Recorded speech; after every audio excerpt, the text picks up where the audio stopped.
আসসালামু আলাইকুম। আপনার নতুন এক প্রাণীর উদ্ভব হয়েছে বাংলাদেশে, সেটা হচ্ছে ডিম মিজান।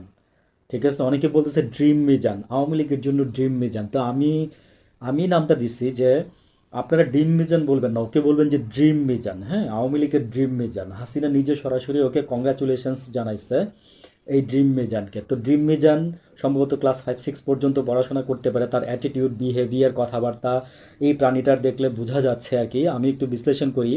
তো মালা দেওয়ার পরে মনে করেন যে আমার কাছে মানে গরুর মতোই লাগছে, সবাই তাই বলতেছে কমেন্টস থেকে। আমার মাথায় প্রথমে আসে নাই যে আসলে কিসের মতো জানি লাগতেছে। আমার ওই যে গরুর পরে যে ছোট্ট আরেকটা প্রাণী আছে সেটার মতো লাগতেছিল মানে মালা দেওয়ার পরে। কিন্তু অনেকে বলতেছে না ভাই গরুর মতো লাগতেছে, কারণ ভাই শরীরটা হেভি, তরতাজা আছে, বুঝছেন? তো তো কোরবানির আচ্ছা, আমি ফানি প্রসঙ্গে না যাই। তো এটা নিয়ে তারা খুব প্রাউড করতেছে, জানেন? এটা নিয়ে তারা খুব প্রাউড করতেছে। মানে যে বলে না যে শিক্ষিত লোকের শিক্ষা আর মানে অশিক্ষিত লোকেরও শিক্ষা, দুইটার মধ্যে অনেক তফাৎ আছে কিন্তু ভাই। যে অশিক্ষিত, আপনি কিন্তু বাইরে প্রচুর অশিক্ষিত মানুষের সাথে মিশতেছেন, চলতেছেন, কিন্তু আপনি জানেন না যে সে কতটুকু পর্যন্ত পড়াশোনা করছে।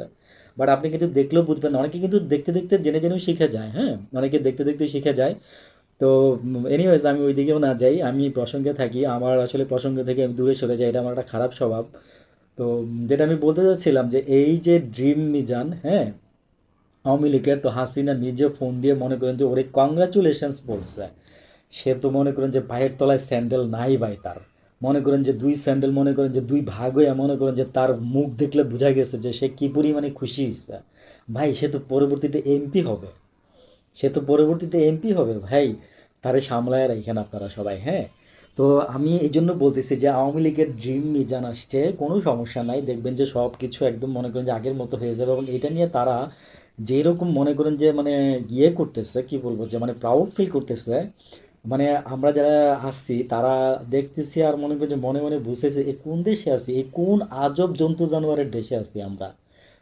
এই কোন আজব জন্তু জানোয়ারের দেশে আছি আমরা। কোরবানিদের তো আরো অনেক দিন বাকি। আমি হলে কোরবানির হাটে তুইলা দিতাম ওরে, বুঝছেন?